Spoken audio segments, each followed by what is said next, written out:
The appeasement of Nazi Germany is probably the most infamous diplomatic failure of all time. And its failure has been cited numerous times when nations are looking to confront aggressive regimes, or to convince a nation that foreign intervention is necessary. States like these and their terrorist allies constitute an axis of evil. Some of those examples include the Korean War, the Suez Crisis, the Cuban Missile Crisis, Vietnam, the Falklands, Kosovo, Iraq, twice, and now Ukraine. But was appeasement actually the grand failure it's remembered to be? Or, with context, can we ease the guilt which is heaped on the men like Chamberlain? For this video, I'm going to go over each of the four major powers, that being Great Britain, France, Russia, and Germany, and how they factored into the policy of appeasement, using context to provide answers to what they were looking to achieve and why they made the decisions that they made. Then, at the end of it, I will issue my verdict on the policy of appeasement. I will not be covering the in-depth timeline of events related to appeasement. I have another video on my channel that covers that. So if you don't know anything about appeasement, I recommend watching that first. History is funny though, and I'm sure plenty of people will have different interpretation of these events, or will provide insights I may not have thought of. Anyway, let's get into it. We'll start with Nazi Germany, the country that was attempted to be appeased. The Treaty of Versailles had left Germany incapable of being a major power on the international stage. Some of the key provisions to limit German power were only allowing them a maximum military size of 100,000 personnel. They were also not allowed an air force, submarines, or tanks. Germany also surrendered good portions of territory, which left large portions of German minorities under the rule of non-Germans. This led to a resentment by the German people at the victorious Western powers. However, they were also resentful at their own political leaders from World War I. Because the war ended before Allied armies could advance too deep into German territory, it gave certain German people the illusion that they actually hadn't been defeated on the battlefield, but were betrayed by their own political leadership. That resentment helped facilitate the rise of Hitler and the Nazi Party within Germany. Once Hitler got to power, he had two key tenets as it related to his foreign policy plan, and they were spelled out in his book, Mein Kampf, which he wrote while in prison after a failed coup attempt. The first was called Lebensraum, or living space. The concept centered around Hitler's Aryan superior race philosophy, and how the German Aryans were meant to be the dominant race. In order to achieve that, they needed to acquire Eastern territory to grow strong. Hitler believed deeply that the Slavs who lived there needed to be exterminated, and it was the right of the German people to take it over, and become the master race on the European continent, and then the world.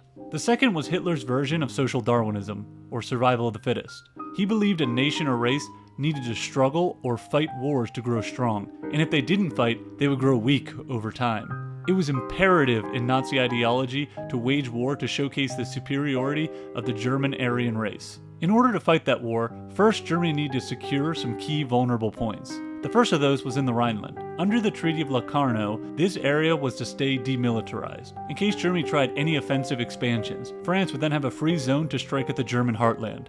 Obviously, Hitler needs to strengthen this region or he'll never be able to expand in the east, so he must march troops in there. Next up are Austria and Czechoslovakia. These two are positioned on Germany's eastern border. Austria has a high German population and was Hitler's birthplace.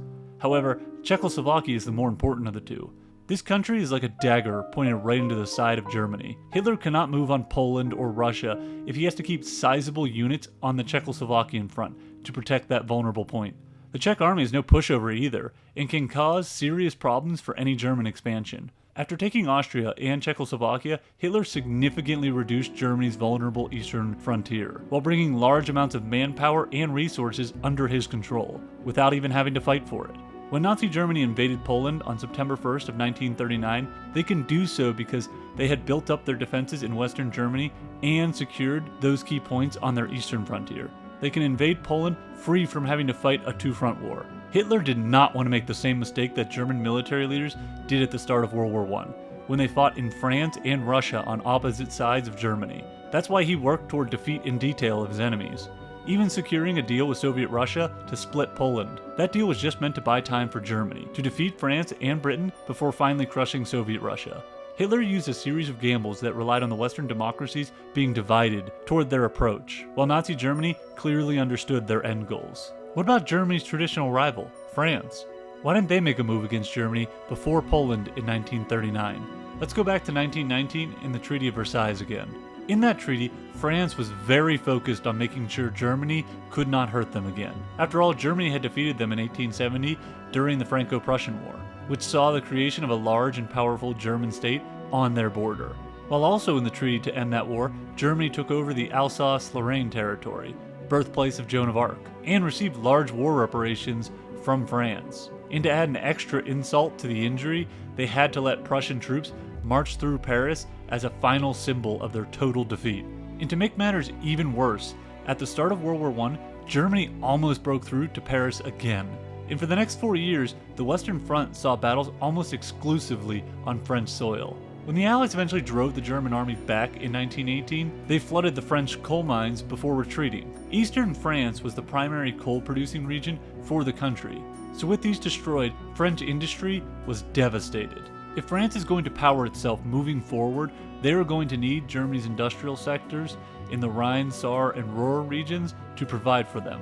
To French leaders, this is not about being vindictive, but more about making Germany pay for the destruction she caused in the war that was won by France over Germany. Other than using German industry to aid the recovery of France, French leaders want to create a collective group of European states to balance out Germany on the continent. If Germany tries to revitalize itself as a premier power in Europe, it will help France to have Czechoslovakia and Poland as additional fronts. So let's say if Germany tries to invade France again, they would have to deal with fighting on 2 other fronts in their east. Collective security is the roadmap to safety for France. France is so worried about Germany that they are one of the few countries not to significantly reduce their military spending during the interwar years. The military planning for France ran into 2 major issues though. Number 1, birth rate collapse. And number 2, the ghosts of Verdun. For the first, France went through a manpower collapse in the mid to late 1930s, caused by World War I. During the war, many of France's young men were off fighting and dying on the Western Front instead of at home making new babies. That gap in population production gave Germany a decisive manpower advantage over the French. Which leads me to my second issue, Verdun. Verdun was a battle in the First World War fought from February of 1916 until December of 1916. For the campaign season of 1916, German military planners came up with a new strategy to knock France out of the war, by bleeding them white. What this means is that Germany would attack the fort structure at Verdun and continue to pour more and more men into the offensive against it. France would then be forced to match German investment in manpower. Over time, France would not be able to survive the loss of men at the rate at which Germany could, and would be forced out of the war. From there, Germany could easily deal with Britain's land forces, then turn on Russia. It's a very aggressive form of war of attrition. It didn't work though, and France bravely held their strong fort structure under tremendous German pressure. This grand success cannot be understated how important it was to French military history and philosophy. It was the victory of the war, and symbolic of France's ability to overcome any onslaught Germany could throw at them. So why does this matter? Well, that victory and the defensive nature in general of World War I helped to inform the planning for fighting another war with Germany. With a collapsing birth rate and the previous war being a defensive onslaught, French military planners thought in terms of the defensive instead of the offensive. They would build a long series of concrete defensive fortifications, much like those at Verdun, called the Maginot Line, which would stop the German advance before it penetrated into France. This directly affected the French mindset during Appeasement. They had spent all of their planning and resources into a defensive strategy. So when crises over Austria or Czechoslovakia popped up, France didn't have the capacity nor the mentality to execute an offensive. And without being able to operate on the offensive, their plan of collective security was ruined, as one nation after another was taken over by Germany. Even when France did make a stand against the German invasion of Poland, the French army couldn't and wouldn't move offensively against Germany, preferring to wait behind the Maginot Line. They would fight World War II like they had won World War I. Unfortunately, with tank and plane innovations, static defenses no longer had their power, and the war of movement was king, leading France to be absorbed by Nazi Germany. On to Soviet Russia and their direction during the Appeasement years. Stalin took control as leader of Russia in 1924 after Lenin's death. The country he was in charge of was essentially broken. They had just suffered through 5 years of revolution from 1917 to 1922, with 3 years of heavy civil war fighting. They also lost large swaths of territory because of World War I. Countries like Latvia, Lithuania, Estonia, Poland, and Finland all used to be a part of Russia. Russian leaders saw these regions as key historic buffer zones in case of invasion, that they no longer had. Communist control of Russia also meant change in societal makeup. Instead of being an agrarian society with high levels of peasant farmers, communist leaders wanted to modernize and industrialize, transforming Russia into a country built around heavy machinery and the working class. This type of massive societal change coming off an already bloody revolution led to famine and poverty. What Stalin needed more than anything was time, so that he can enact his changes and to tighten his grip on the Russian military and political apparatus. That is why Stalin first looked towards collective security to protect Russia while it was vulnerable. He was very wary of Hitler and Nazi Germany, understanding better than most Western leaders that Hitler's true goal was always expansion east against his sworn enemies, the Slavs and the Communists. If a collection of smaller nations united with larger ones like France and Britain, they could combine and stop any German move east. Stalin even agreed to a deal with France to protect Czechoslovakia in case of a German invasion. The key provision in this deal was that France must declare war on Germany first, then Russia would join in. You see, Stalin was very paranoid. Not exactly new information, I know. That's why he purged any Russian military or political threat to his power. But he was also paranoid with regards to the Western democracies. His fears were twofold. One, that those powers were weak and afraid to confront fascist aggression, and two, that in the event of war breaking out on the European continent, that Russia would be put in a position to have to do the bulk of the fighting and dying, while the Western powers waited for Germany to exhaust themselves against Russia. Stalin did not want a repeat of World War I, where Russia fought isolated in the east against Germany, then wore down and eventually collapsed. Then the Western powers were able to defeat Germany after Russia did the bulk of the dying. Stalin was carefully watching every Western move with regards to Hitler's aggression. After the Sudetenland was given to Hitler and he took the rest of Czechoslovakia anyway, it became clear to Stalin that the Western democracies and collective security were not in his best interest. Instead, he brought in a new foreign minister in Molotov who was decidedly in favor of making a deal with Nazi Germany. That deal would give Russia the space and territory to create a buffer zone between Nazi Germany and Soviet Russia. Finally, let's cover Great Britain, the country most closely associated with appeasement. Since the 1920s, British governments reluctantly leaned towards concessions with Germany to ease some of the burdens caused by Versailles. British public opinion quickly turned on the Treaty of Versailles, believing the terms were too harsh and put too much of the blame on Germany for World War I. And after Hitler rose to power, the feeling in Britain was that the uneasy peace of Versailles was a direct contributor to the rise of Nazism. It is their fault Germany turned to such a drastic regime. What British leaders absolutely do not want to do is turn Germany into an outcast again, much like what had happened leading up to World War I. Because if Germany feels surrounded again, they will resort to rearming and significantly strengthening their military, which would in turn force Great Britain and France to do the same, leading to another arms race and most likely another world war. Above all else, that's what British public opinion does not want, another war on the European continent. After witnessing the horrors of World War I and all the families affected by the carnage for inconclusive gains on the battlefield for much of the war, people do not want to repeat that again, especially if this conflict is over an area that is not pivotal to the existence of the British home islands. That is why during the crises in Abyssinia, Manchuria, Austria, the Rhineland, or Czechoslovakia, British governments are reluctant to risk war. Few citizens see those faraway lands as worth the price in British blood. The dominions of Great Britain are even more adamant not to get involved in another European war. Places like Canada, Australia, New Zealand, and India want nothing to do with fighting on that continent again, so far away from their homelands. Alright, let's talk about Neville Chamberlain. He may not have created appeasement, but what he did do was solidify it into a proactive policy. So rather than this reluctant, making the best of a bad situation approach, Chamberlain truly believed in negotiation to settle international disputes. He was a businessman at heart, and in business he found most men were reasonable. In business negotiations, both sides want something. It's about finding a middle ground acceptable for both parties.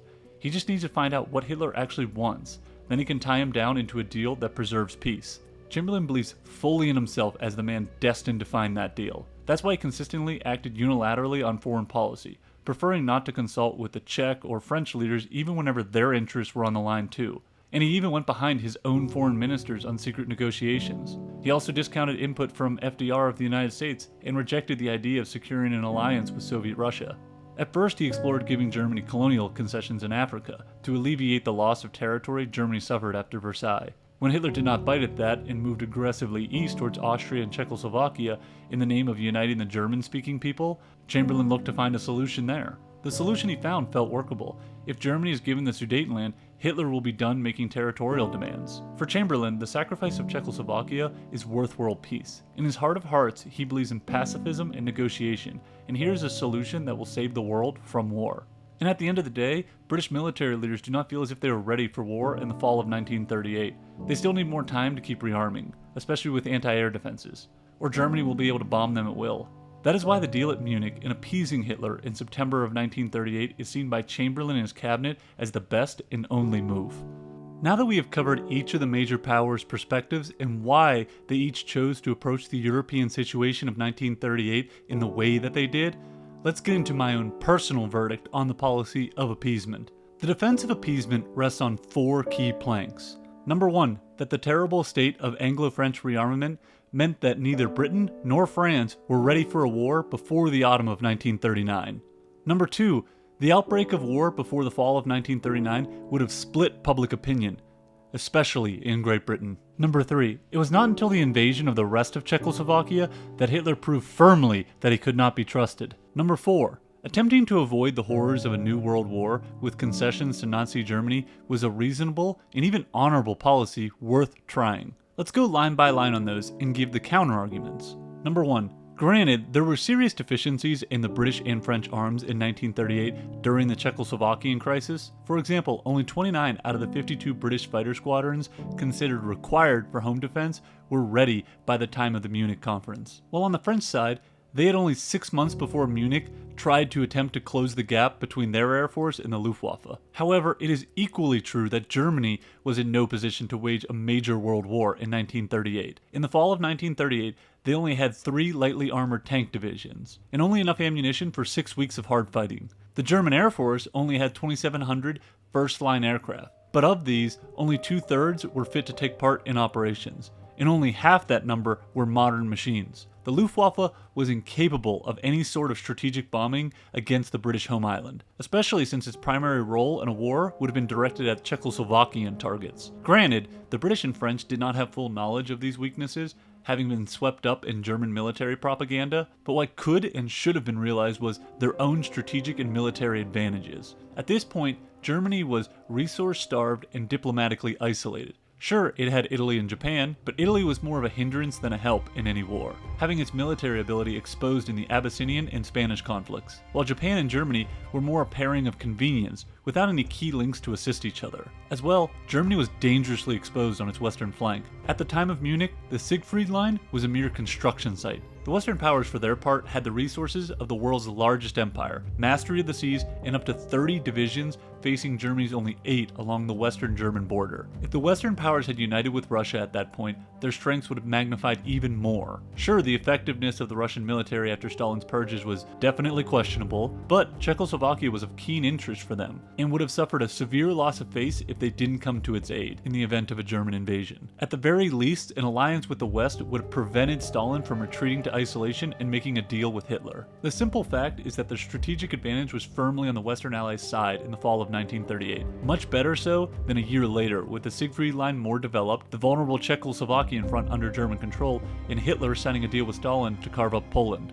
But leaders in Britain and France were unable to appreciate those advantages. Now on to the lack of public support in Britain and France for war. Part of this was due to the trauma of World War I, leading both populations disinclined to go down the war path again. And since both nations were democracies, getting involved in a war where national security is not under direct threat was a non-starter for political leaders. The excitement that followed the Munich Agreement seems to confirm that the public was eager to support a conciliatory approach with Hitler and avoid war. However, what this misses is that political leaders can work to shape public perception and opinion. Neville Chamberlain firmly believed in appeasement and chose to lead the public opinion on this being the best path available. Leaders like Chamberlain could have worked to help the public understand the nature of the German threat, but that also means that the British and French political leaders would have had the ability themselves to fully understand Hitler and his determination to seek war. That leads us to number 3, and the fundamental failure of Chamberlain and other leaders to fully grasp the true nature of Hitler. This is the one that hurt the Western Allies the most, since from this all other failures grew out of. the failure to rearm sufficiently, the failure to build an alliance with the Soviet Union, the failure to project British and French strengths, and finally, the failure to shape public opinion. Some will argue that until Hitler broke the Munich Agreement, there was no way to know he was not to be trusted, and that the horrors of his regime did not come out till later. However, there was enough smoke to see the fire. In 1933, Hitler had stated he only wanted equality of arms with the other European powers, but rejected British plans for standardizing continental armies at 200,000. He had promised to honor the Locarno Treaty and would keep the Rhineland demilitarized, only to break that, claiming that was the last of his territorial demands. With both Austria and Czechoslovakia, he claimed he had no desire to absorb their countries, only to break those promises. Hitler had a consistent theme of breaking promises. However, Western leaders saw what they wanted to see, believing he wasn't truly out for war. The horrors of the Nazi regime were a little easier to see, if you just looked. The elimination of opposition parties and the persecution of Jews began within weeks of Hitler rising to power. Events like the Night of Long Knives and the start of concentration camps were well known in the West. And finally, and worst of all in my opinion, Hitler literally wrote out his plans and mentality in Mein Kampf. Sure, he may have tried to distance himself from the book once he took over as Chancellor of Germany, but every move he made directly correlated with the goals stated in that book. That leads me into number 4, attempting to avoid war. Trying to avoid war is honorable, but as a political leader, it's imperative to understand as much as you may want something, your rival side may not want that too. Those Western leaders saw the horrors of World War I and thought it was universal that no one wanted to redo that, which is why they assumed Hitler was reasonable. Rather than approach Hitler based on his history or stated goals in Mein Kampf, they believed what they wanted to believe, letting themselves be duped that there was a concession that could be given to Hitler that would end his demands for expansion. Those 4 counter-arguments make it hard to justify appeasement, and in particular, Chamberlain's spearheading of the appeasement policy. Chamberlain genuinely believed in negotiation with Hitler. He had even read excerpts from Mein Kampf and said, "If I accepted the author's conclusions, I should despair, but I don't and I won't." He took a level of stubbornness with his foreign policy approach that led him to discount repeated broken promises by Hitler. However, there is a last attempted saving grace argument for Neville Chamberlain, and that is that appeasement was never meant to avoid war, and bought France and Great Britain a valuable year to rearm. For me, this argument does not have legs to stand on. For starters, during the extra year, Germany significantly outarmed the Allied powers, and once war did break out in the fall of 1939, the strategic situation was no longer in their favor. The vulnerable front that Czechoslovakia presented to Germany was eliminated. As well, Stalin had worked out an agreement with Hitler, meaning Nazi Germany could use their full might to destroy Poland. A full might that benefited heavily from resources taken from Czechoslovakia and expanded upon with the German arms industry from the fall of 1938 to September 1939. It's not exactly like the Allied powers achieved success because of their arms buildup. Hitler took Poland without any threat to Western Germany by Britain or France. And once he did turn to attack France, he eliminated them quickly, leaving British heavy weapons stranded at Dunkirk. The British did bravely win the Battle of Britain, and the rearmed Air Force did play the pivotal role in that battle, but what's good to remember about that is Great Britain did not have enough planes to intercept every German attack, and the only reason Germany could bomb Great Britain was by flying from airfields in France. If France had not been taken over by Germany, then there was no way for them to reach the British Islands. And the best hope at preventing Germany from sweeping over France was in 1938, fighting a war when the strategic situation was in the Allies' favor. Also, the argument that Chamberlain and the British leaders never meant appeasement to avoid war is hard for me to stomach, since he used such big phrases like peace in our time and peace with honor after coming home from Munich. These phrases are not meant to inspire a population to prepare full-heartedly for war prep. Instead, they were meant to relax and alleviate public tension about the possibility of war. It's not like under Chamberlain's direction that the British energetically embraced rearmament. It was more of a backup plan. That's why the German military took such great leaps forward in comparison. In the end, it's hard for me to absolve Chamberlain. He never built up any proper alliance system for countering Nazi Germany. While the policy of appeasement focused everything on finding a settlement with Hitler that would satisfy him, all the eggs were in the basket of Hitler not wanting war, and that abundantly failed. Don't get me wrong, it would have taken a very strong and forward-thinking leader to approach Hitler for what he was. Unfortunately, for history's sake, Chamberlain was not that, and I can only study and judge based off what did happen and not what might have happened. In the end, the failure of appeasement can be seen not only in the trauma of World War II, but the subsequent citing of it for wars in Korea, Vietnam, Iraq twice, and many more future wars to come. The ghost of appeasement still haunts leaders today.